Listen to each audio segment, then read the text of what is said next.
Hello student, welcome to railway Pathshala. आज के class में हम देखने वाले हैं जनरल अवेयरनेस और करंट अफेयर के क्वेश्चन, जो कि आपका एग्ज़ाम में 20 नंबर का पूछा जाता है। और कल आप सभी को पता चल गया होगा कि रेलवे ने एग्ज़ाम डेट जारी कर दी है। एग्ज़ाम डेट आपका 27 नवंबर से 16 जनवरी तक है और एग्ज़ाम सिटी आज घोषित कर दी जाएगी। आप आज एग्ज़ाम सिटी सूचना डाउनलोड कर सकते हो, यानी 19 नवंबर को एग्ज़ाम सिटी दे देगा। तो कुल मिला के आपके पास अब बचा है 10 दिन। तो इन 10 दिनों में आप क्वेश्चन प्रैक्टिस कीजिए एकदम धुआंधार तरीके से। तो चलिए क्लास को स्टार्ट करते हैं। पहला क्वेश्चन है, भारत का पहला डिजिटल संसद भवन किस वर्ष में उद्घाटित किया गया? Option A 2020, option B 2022, option C 2021, option D 2023। तो इसका सही आंसर क्या हो जाएगा? Option D 2023। भारत का पहला डिजिटल संसद भवन 28 मई 2023 को उद्घाटित किया गया था। यह नया संसद भवन भारत की स्वतंत्रता के 75 वर्ष पूरे होने के अवसर पर बनाया गया था और इसमें आधुनिक तकनीक और डिजिटल सुविधाओं का समावेश किया गया है। ठीक है, तो ये कब? जब भारत की स्वतंत्रता के कितने वर्ष पूरे हुए थे? 75 वर्ष पूरे हुए थे। और कब? 28 मई 2023 को उद्घाटित किया गया था। ठीक है, अब बढ़ते हैं अगले क्वेश्चन की ओर। Question number 2। यूनेस्को का मुख्यालय कहाँ स्थित है? Option A New York, option B Rome, option C Paris, option D Geneva. तो इसका सही आंसर क्या हो जाएगा? इसका सही आंसर हो जाएगा ऑप्शन सी पेरिस। यूनेस्को का मुख्यालय कहाँ है? पेरिस। और पेरिस कहाँ है? फ्रांस में। यूनेस्को संयुक्त राष्ट्र शैक्षिक, वैज्ञानिक और सांस्कृतिक संगठन है जिसका उद्देश्य शिक्षा, विज्ञान, संस्कृति और संचार के माध्यम से अंतर्राष्ट्रीय सहयोग को बढ़ावा देना है। ठीक है, अब बढ़ते हैं अगले क्वेश्चन की ओर। Question number 3। गंगोत्री ग्लेशियर किस राज्य में स्थित है? Option A Himachal Pradesh, option B Uttarakhand, option C Jammu Kashmir, option D Sikkim. ये आपका एनटीपीसी सीबीटी फर्स्ट का यूजी 2025 का ये क्वेश्चन है। ठीक है, तो इसका सही आंसर क्या हो जाएगा? इसका सही आंसर हो जाएगा option B Uttarakhand. Gangotri glacier Uttarakhand राज्य में स्थित है। यह एक प्रमुख हिंदू तीर्थ स्थल है और गंगा नदी का उद्गम स्थान है। क्या है यहाँ पे? गंगोत्री ग्लेशियर जो है गंगा नदी का उद्गम स्थान है। गंगोत्री मंदिर समुद्र तल से 3140 मीटर की ऊंचाई पर स्थित है। यह भागीरथ नदी के किनारे में बसा हुआ है। कहाँ पे बसा हुआ है? भागीरथ नदी के किनारे में बसा हुआ है। अब बढ़ते हैं अगले क्वेश्चन की ओर। Question number 4। संविधान दिवस कब मनाया जाता है? ऑप्शन ए 26 जनवरी, ऑप्शन बी 26 नवंबर, ऑप्शन सी 15 अगस्त, ऑप्शन डी 2 अक्टूबर। तो इसका सही आंसर क्या हो जाएगा? इसका सही आंसर हो जाएगा ऑप्शन बी 26 नवंबर। संविधान दिवस 26 नवंबर को मनाया जाता है। यह दिन 1949 में भारतीय संविधान को अपनाने की याद में मनाया जाता है, जो 1950 में 26 जनवरी को लागू हुआ था। 1949 में इसको अपनाया गया था और 1950 में 26 जनवरी को लागू हुआ था। तो जनवरी को लागू हुआ था और 26 नवंबर को अपनाया गया था। 26 नवंबर 1949 को अपनाया गया था। तो इसलिए 26 नवंबर के दिन हम क्या मनाते हैं? संविधान दिवस। संविधान दिवस का उद्देश्य भारतीय संविधान के महत्व और इसके निर्माता कौन है? Doctor B.R. अम्बेडकर के योगदान को याद करना है। इसके निर्माता कौन है? Doctor B.R. अम्बेडकर। अब बढ़ते हैं अगले क्वेश्चन की ओर। Question number 5। Make in India कार्यक्रम किस वर्ष शुरू किया गया था? Option A 2013, option B 2014, option C 2015, option D 2016। तो इसका सही आंसर हो जाएगा option B 2014। Make in India कार्यक्रम 25 सितंबर 2014 को प्रधानमंत्री नरेंद्र मोदी द्वारा शुरू किया गया था। इसका उद्देश्य भारत को विनिर्माण के बड़े केंद्र के रूप में स्थापित करना और आर्थिक समृद्धि लाना है। इस कार्यक्रम के तहत सरकार ने 25 क्षेत्रों की पहचान की है जिसमें भारत अग्रणी स्थान बन सकता है, जैसे कि ऑटोमोबाइल, इलेक्ट्रॉनिक्स, रक्षा विनिर्माण और नवीनीकरण ऊर्जा। अब बढ़ते हैं अगले क्वेश्चन की ओर। Question number 6। भारत का राष्ट्रीय जलीय पशु कौन है? ऑप्शन ए मगरमच्छ, option B Ganga dolphin, option C whale, option D कछुआ। तो इसका सही आंसर क्या हो जाएगा? Option B Ganga dolphin. Bharat का राष्ट्रीय जलीय पशु गंगा डॉल्फिन है। यह एक दुर्लभ और लुप्तप्राय प्रजाति है, मतलब ये लुप्त होने वाला प्रजाति है जो केवल भारतीय और पड़ोसी देशों की नदियों में पाई जाती है। गंगा डॉल्फिन को भारत सरकार द्वारा राष्ट्रीय जलीय जीव का दर्जा दिया गया है क्योंकि यह नदी पारिस्थितिक तंत्र की सेहत का संकेतक है। गंगा डॉल्फिन की कुछ विशेषता। इनका आवास क्या है?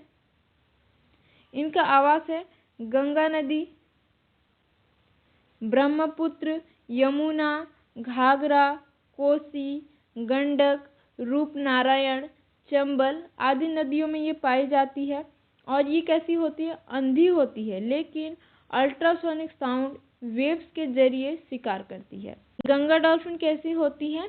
अंधी होती है, लेकिन अल्ट्रासोनिक साउंड वेव्स के जरिए ये शिकार करती है। और इसकी स्थिति क्या है? इसकी संरक्षण स्थिति जो है वो कैसा है? संकटग्रस्त। और इसका संरक्षण का प्रयास किया जा रहा है और इसका संरक्षण का प्रयास 2020 के तहत संरक्षण कार्य चल रहे हैं। ठीक है, किसके तहत? 2020 के तहत। अब बढ़ते हैं अगले क्वेश्चन की ओर। Question number 7।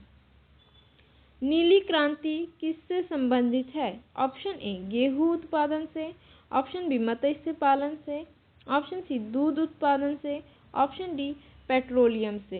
तो इसका सही आंसर क्या हो जाएगा? इसका सही आंसर हो जाएगा ऑप्शन बी मत्स्य पालन से। नीली क्रांति मत्स्य पालन से संबंधित है। यह एक कृषि आंदोलन है जिसका उद्देश्य मत्स्य पालन और जलीय कृषि को बढ़ावा देना है, जिससे जल संसाधनों का बेहतर उपयोग हो सके और मछली उत्पादन में वृद्धि हो। नीली क्रांति का लक्ष्य जल संसाधनों का समुचित उपयोग करके जलीय जीव प्रोटीन की बढ़ती मांग को पूरा करना है। नीली क्रांति की कुछ विशेषताएं हैं। इसका उद्देश्य क्या है? इसका उद्देश्य है मत्स्य पालन और जलीय कृषि को बढ़ावा देना। इसका लक्ष्य क्या है? जल संसाधनों का समुचित उपयोग और मछली उत्पादन में वृद्धि। और इसका इम्पोर्टेंस क्या है?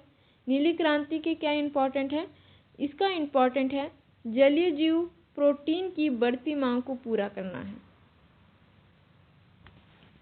अब बढ़ते हैं अगले क्वेश्चन की ओर। Question number 8। नंदनकानन राष्ट्रीय उद्यान किस राज्य में है? Option A Odisha, option B Maharashtra, option C Assam, option D Karnataka. इसका सही आंसर हो जाएगा ऑप्शन ए ओडिशा। नंदनकानन राष्ट्रीय उद्यान ओडिशा राज्य में स्थित है। यह एक प्रसिद्ध जैविक उद्यान है जो भुवनेश्वर से लगभग 15 किलोमीटर दूर स्थित है। इस उद्यान में विभिन्न प्रकार के वनस्पतियों और जीव जंतुओं का संग्रह है, जिसमें सफेद बाघ, शेर, मगर और कई अन्य प्रजातियां शामिल हैं। अब बढ़ते हैं अगले क्वेश्चन की ओर। Question number 9। भारत का पहला उपग्रह कौन सा था? Option A Aryabhata, option B Rohini, option C INSAT 1A और ऑप्शन डी है भास्कर फर्स्ट।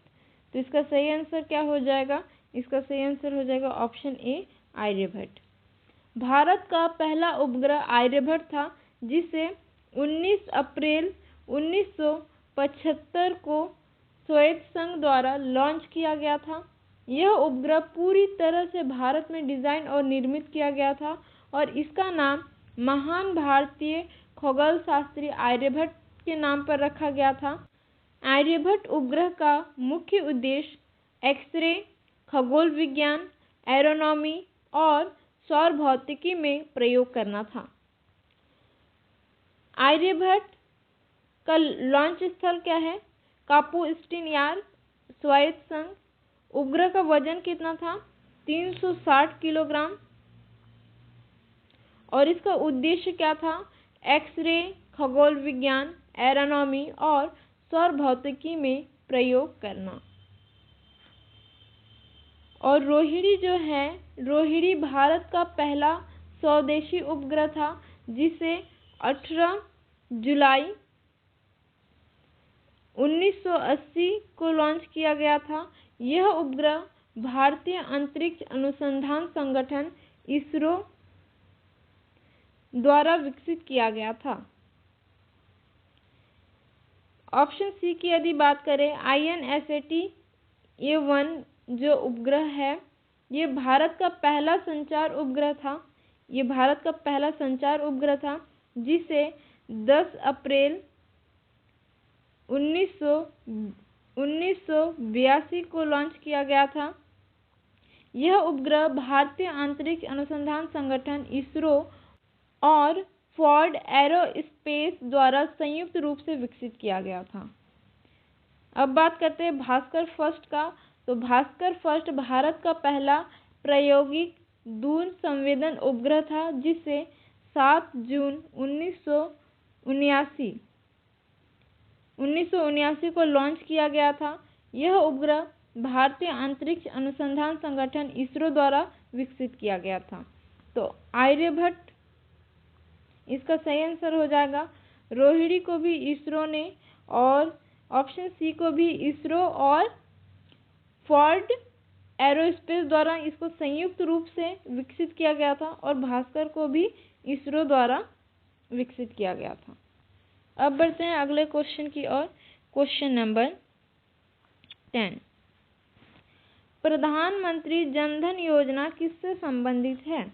ऑप्शन ए छात्रों को लैपटॉप, ऑप्शन बी गरीबों के बैंक खातों से, ऑप्शन सी किसानों को उर्वरक, ऑप्शन डी यात्रा बीमा योजना। तो इसका सही आंसर हो जाएगा ऑप्शन बी गरीबों के बैंक खातों से संबंधित है। तो प्रधानमंत्री जनधन योजना किससे संबंधित है? गरीबों के बैंक खातों से संबंधित है। यह योजना 28 अगस्त 2014 को शुरू की गई थी, जिसका उद्देश्य देश के सभी घरों को बैंकिंग सेवाओं से जोड़ना है। इसके तहत गरीबों को बेसिक सेविंग बैंक डिपॉजिट खाता खोलने की सुविधा दी जाती है, जिसमें कोई न्यूनतम बैलेंस नहीं होता है। इसके अलावा योजना के तहत गरीबों को फ्री रुपे डेबिट कार्ड और ओवरड्राफ्ट सुविधा और जीवन बीमा कवर भी मिलता है। अब बढ़ते हैं अगले क्वेश्चन की ओर। क्वेश्चन नंबर 11, गोल्डन क्वाड्रिलेटर परियोजना किससे संबंधित है? ऑप्शन ए रेलवे विस्तार से, ऑप्शन बी राजमार्गों का निर्माण से, ऑप्शन सी कृषि सुधार से, ऑप्शन डी डिजिटल नेटवर्क से। तो इसका सही आंसर क्या हो जाएगा? इसका सही आंसर हो जाएगा ऑप्शन बी राजमार्गों का निर्माण। गोल्डन क्वाड्रिलेटर परियोजना जो है राजमार्गों के निर्माण से संबंधित है। यह परियोजना भारत के 4 प्रमुख शहरों कौन कौन सा दिल्ली, मुंबई, चेन्नई और कोलकाता को जोड़ने के लिए बनाई गई है, जो देश के आर्थिक विकास को बढ़ावा देने में मदद कर रही है। इस परियोजना के तहत लगभग 5,846 किलोमीटर की दूरी पर राजमार्गों का निर्माण किया गया है, जो देश के विभिन्न हिस्सों को जोड़ते हैं। अब बढ़ते हैं अगले क्वेश्चन की ओर। क्वेश्चन नंबर 12, वेदांता किस उद्योग से संबंधित कंपनी है? Option A textile, option B धातु एवं खनन, ऑप्शन सी दवा निर्माण, ऑप्शन डी परिवहन। तो इसका सही आंसर हो जाएगा ऑप्शन बी धातु एवं खनन। वेदांता एक धातु एवं खनन कंपनी है। यह एक भारतीय बहुराष्ट्रीय कंपनी है जिसका मुख्यालय मुंबई में है। वेदांता लिमिटेड धातु और खनन क्षेत्र में काम करती है और इसके पास तेल और गैस, जस्ता, सीसा, चांदी, तांबा, एल्यूमीनियम, लौह और बिजली उत्पादन में रुचि है। अब बढ़ते हैं अगले क्वेश्चन की ओर। Question number 13,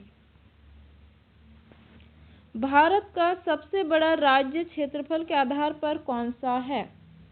option A Uttar Pradesh, option B Madhya Pradesh, option C Rajasthan, option D Maharashtra. तो इसका सही आंसर क्या हो जाएगा? Option C Rajasthan. भारत का सबसे बड़ा राज्य क्षेत्रफल के आधार पर राजस्थान है। इसका क्षेत्रफल लगभग कितना है? 3,42,239 वर्ग किलोमीटर है, जो देश के कुल क्षेत्रफल का लगभग कितना है? 10.4% है। अब बढ़ते हैं अगले क्वेश्चन की ओर। क्वेश्चन नंबर 14, INS विक्रांत किस प्रकार का पोत है? ऑप्शन ए पनडुब्बी, ऑप्शन बी विमान वाहक पोत, ऑप्शन सी युद्ध पोत, ऑप्शन डी आपूर्ति पोत। तो इसका सही आंसर हो जाएगा ऑप्शन बी विमान वाहक पोत। INS विक्रांत एक विमान वाहक पोत है। यह भारत का पहला स्वदेशी विमान वाहक पोत है जिसे भारतीय नौसेना के लिए बनाया गया है। इसका निर्माण कोचिन शिपयार्ड लिमिटेड द्वारा किया गया है और इसे 2 सितंबर 2022 को भारतीय नौसेना में शामिल किया गया था। INS विक्रांत की लंबाई 262 मीटर और चौड़ाई 62 मीटर और विस्थापन लगभग 45,000 टन है। यह पोत 30 नॉट की गति से चल सकता है और इसमें 30 विमान और हेलीकॉप्टर तैनात किए जा सकते हैं। अब बढ़ते हैं अगले क्वेश्चन की ओर। क्वेश्चन नंबर 15, खेत में उगने वाले खरपतवार को नष्ट करने के लिए किसका उपयोग किया जाता है? ऑप्शन ए कीटनाशक, ऑप्शन बी खरपतवारनाशी, ऑप्शन सी कवकनाशी, ऑप्शन डी उर्वरक। तो इसका सही आंसर क्या हो जाएगा? इसका सही आंसर हो जाएगा ऑप्शन बी खरपतवारनाशी। खेत में उगने वाले खरपतवार को नष्ट करने के लिए खरपतवारनाशी का उपयोग किया जाता है। खरपतवारनाशी एक प्रकार का रसायन है जो खरपतवार को मारने के लिए उपयोग किया जाता है, जिससे फसलों की उत्पादकता बढ़ाई जा सकती है। यह रसायन खरपतवार की वृद्धि को रोकता है और उन्हें मारने का कारण बनता है। जिससे फसलों को बढ़ने के लिए अधिक संसाधन मिलते हैं। अब बढ़ते हैं अगले क्वेश्चन की ओर। Question number 16। गरबा नृत्य किस राज्य से संबंधित है? Option A Karnataka, option B Gujarat, option C Rajasthan, option D Punjab. तो इसका सही आंसर हो जाएगा क्या? Option B Gujarat. गरबा नृत्य गुजरात राज्य से संबंधित है। यह एक पारंपरिक नृत्य है जो नवरात्रि के दौरान किया जाता है। इसमें महिलाएं और पुरुष एक साथ मिलकर गरबा के गीतों पर नृत्य करते हैं। गरबा नृत्य गुजरात की संस्कृति का एक महत्वपूर्ण हिस्सा है और इसे पूरे भारत में प्रसिद्धि मिली है। अब बढ़ते हैं अगले क्वेश्चन की ओर। Question number 17। भारत की नीति आयोग की स्थापना कब हुई थी? Option A 2010, option B 2015, option C 2012, option D 2018। तो इसका सही आंसर क्या हो जाएगा? इसका सही आंसर हो जाएगा ऑप्शन बी 2015। भारत की नीति आयोग की स्थापना 1 जनवरी 2015 को हुई थी। यह एक केंद्रीय योजना आयोग के स्थान पर स्थापित किया गया था, जिसका उद्देश्य देश के विकास के लिए नीतियों और कार्यक्रमों को तैयार करना है। नीति आयोग का मुख्यालय दिल्ली में है और इसका अध्यक्ष प्रधानमंत्री होता है। अब बढ़ते हैं अगले क्वेश्चन की ओर। Question number 18। जल जीवन मिशन का मुख्य उद्देश्य क्या है?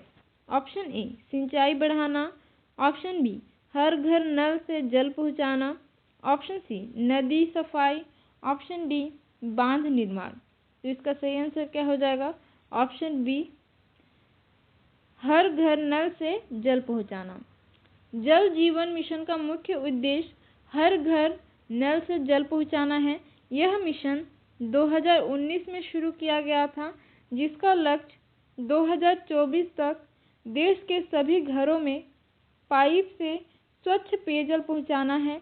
इस मिशन के तहत सरकार ने हर घर में नल से जल पहुंचाने के लिए व्यापक योजना बनाई है, जिसमें जल स्रोतों का विकास, जल उपचार और वितरण नेटवर्क का निर्माण शामिल है। अब बढ़ते हैं अगले क्वेश्चन की ओर। Question number 19। पहला नोबेल पुरस्कार किस वर्ष दिया गया था? Option A 1895, option B 1901, option C 1910, option D 1920। तो आप देख सकते हैं कि कितना इजी क्वेश्चन पूछा जा रहा है ना। ये क्वेश्चन तो हर किसी को रटा होगा, ठीक है, लेकिन ये ग्रुप डी 2018 का ये क्वेश्चन है, ठीक है। तो आप देख सकते हो कि कितना इजी क्वेश्चन पूछा गया है। इतना इजी क्वेश्चन तो नहीं पूछेगा, क्योंकि अब से ग्रुप डी को हर साल में पेपर करवाना है, ठीक है। तो ये थोड़ा सा पेपर के स्तर को बढ़ाएगा। तो आप देख सकते हो कि 2018 में ये लेवल था और 2022 के क्वेश्चन भी इसमें शामिल है। तो आप देख सकते हो थोड़ा सा, लेकिन इस बार लेवल थोड़ा सा पेपर का बढ़ सकता है ना। तो इसका सही आंसर क्या हो जाएगा? इसका सही आंसर हो जाएगा ऑप्शन बी 1901। पहला नोबेल पुरस्कार 1901 में दिया गया था। नोबेल पुरस्कार की स्थापना स्वीडिश वैज्ञानिक अल्फ्रेड नोबेल की वसीयत के अनुसार की गई थी, जिन्होंने अपनी संपत्ति का एक बड़ा हिस्सा इन पुरस्कारों के लिए दान किया था। पहला नोबेल पुरस्कार भौतिकी, रसायन विज्ञान, चिकित्सा, साहित्य और शांति के क्षेत्र में दिया गया था। तो ये इम्पॉर्टेंट है, आपको याद रखना है कि पहला नोबेल पुरस्कार भौतिकी, रसायन और चिकित्सा और साहित्य और शांति के क्षेत्र में दिया गया। ठीक है। अब बढ़ते हैं अगले क्वेश्चन की ओर। Question number 20। जीएसटी भारत में कब लागू हुआ था? Option A 2015, option B 2016, option C 2018, option D 2018, option C 2017। तो इसका सही आंसर क्या हो जाएगा? इसका सही आंसर हो जाएगा ऑप्शन सी 2017। जीएसटी भारत में 1 जुलाई 2017 को लागू हुआ था। यह एक व्यापक कर सुधार था जिसका उद्देश्य देश में एक समान कर प्रणाली स्थापित करना था। जीएसटी ने कई अप्रत्यक्ष करों को एक ही कर में मिला दिया जिससे व्यापार और उद्योग को बढ़ावा मिले। अब बढ़ते हैं अगले क्वेश्चन की ओर। Question number 21। एमसैंड किसका विकल्प है? ऑप्शन ए मिट्टी, ऑप्शन बी नदी की रेत, ऑप्शन सी बजरी, ऑप्शन डी सीमेंट। तो इसका सही आंसर क्या हो जाएगा? इसका सही आंसर हो जाएगा नदी की रेत, ऑप्शन बी। एमसैंड नदी की रेत का विकल्प है। एमसैंड का अर्थ है मैन्युफैक्चर सैंड, जो पत्थरों को क्रशिंग करके बनाया जाता है। यह नदी की रेत के विकल्प के रूप में उपयोग किया जाता है जिससे नदी की रेत के अवैध खनन को रोकने में मदद मिलती है और पर्यावरण की रक्षा होती है। अब बढ़ते हैं अगले क्वेश्चन की ओर। Question number 22। बक्सर का युद्ध कब हुआ था? Option A 1757, option B 1764, option C 1857, option D 1800। तो इसका सही आंसर हो जाएगा ऑप्शन बी 1764। बक्सर का युद्ध 22 अक्टूबर को 1764 को हुआ था। यह युद्ध ब्रिटिश ईस्ट इंडिया कंपनी की सेना और मुगल सम्राट शाह आलम द्वितीय, अवध के नवाब शुजा-उद-दौला और बंगाल के नवाब मीर कासिम की संयुक्त सेना के बीच लड़ा गया था।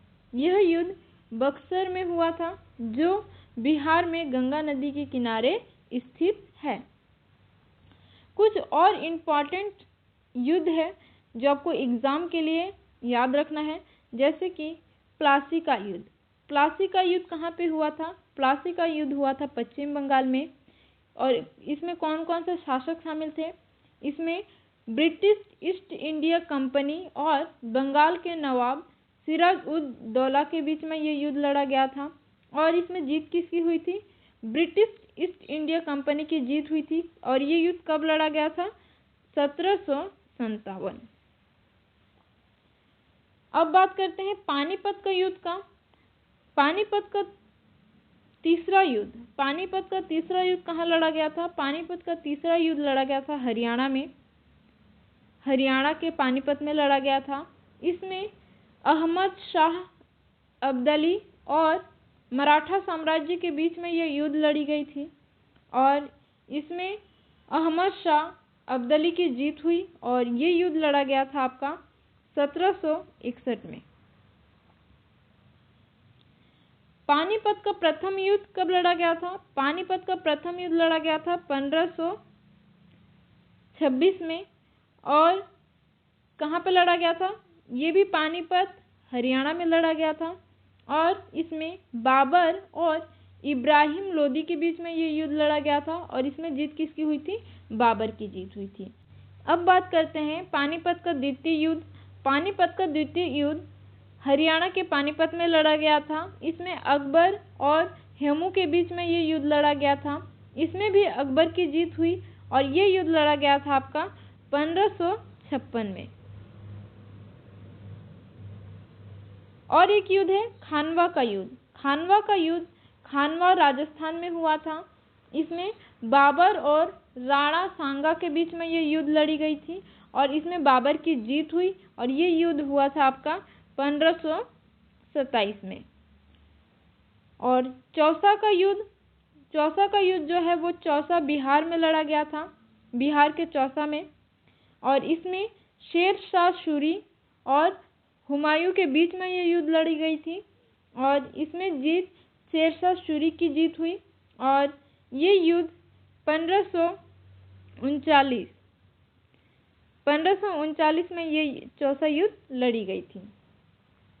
तो ये कुछ युद्ध है जो आपको याद रखना है, एग्जाम में पूछे जा सकते हैं। अब बढ़ते हैं अगले क्वेश्चन की ओर। Question number 23। विश्व पर्यावरण दिवस कब मनाया जाता है? ऑप्शन ए 5 अप्रैल, ऑप्शन बी 5 जून, ऑप्शन सी 15 जुलाई, ऑप्शन डी 22 मार्च। तो इसका सही आंसर क्या हो जाएगा? ऑप्शन बी 5 जून। अब बढ़ते हैं अगले क्वेश्चन की ओर। Question number 24। किस मुगल शासक ने दिन-ए-इलाही धर्म की शुरुआत की? Option A Babur, option B Humayun, option C Akbar, option D Aurangzeb. तो इसका सही आंसर क्या हो जाएगा? अकबर ने। ऑप्शन सी इसका सही आंसर हो जाएगा। अकबर ने दिन-ए-इलाही धर्म की शुरुआत की थी। यह एक साम्यवादी धर्म था जिसमें विभिन्न धर्मों के तत्वों को शामिल किया गया था। अकबर ने इसे 1581 में शुरू किया था, जिसका उद्देश्य विभिन्न धर्मों के बीच एकता और समन्वय स्थापित करना था। अब बढ़ते हैं अगले क्वेश्चन की ओर। Question number 25। अंतर्राष्ट्रीय योग दिवस कब मनाया जाता है? ऑप्शन ए 21 जून, ऑप्शन बी 20 मई, ऑप्शन सी 10 अक्टूबर, ऑप्शन डी 5 अगस्त। तो इसका सही आंसर क्या हो जाएगा? इसका सही आंसर हो जाएगा ऑप्शन ए 21 जून।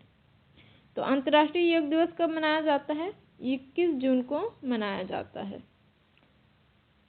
यह दिन उत्तरी गोलार्ध में वर्ष का सबसे लंबा दिन होता है और योग भी मनुष्य को दीर्घायु बनाता है।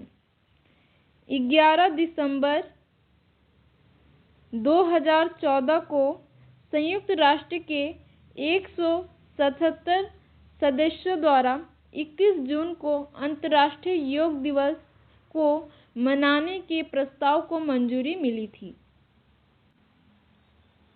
तो आज की क्लास को मैं यहीं पर समाप्त करती हूँ। आप अच्छे से मेहनत कीजिए। आपके पास केवल और केवल 10 दिन भी नहीं बचे हैं, क्योंकि 27 से एग्ज़ाम है और आज 19 हो गया है। तो आपके पास 8 दिन का भी समय नहीं है, ज़्यादा से ज़्यादा 8 दिन का आपके पास समय है। तो अच्छे से मेहनत कीजिए और मैं आपके अच्छे भविष्य की कामना करते हुए क्लास को यहीं पे रखती हूँ।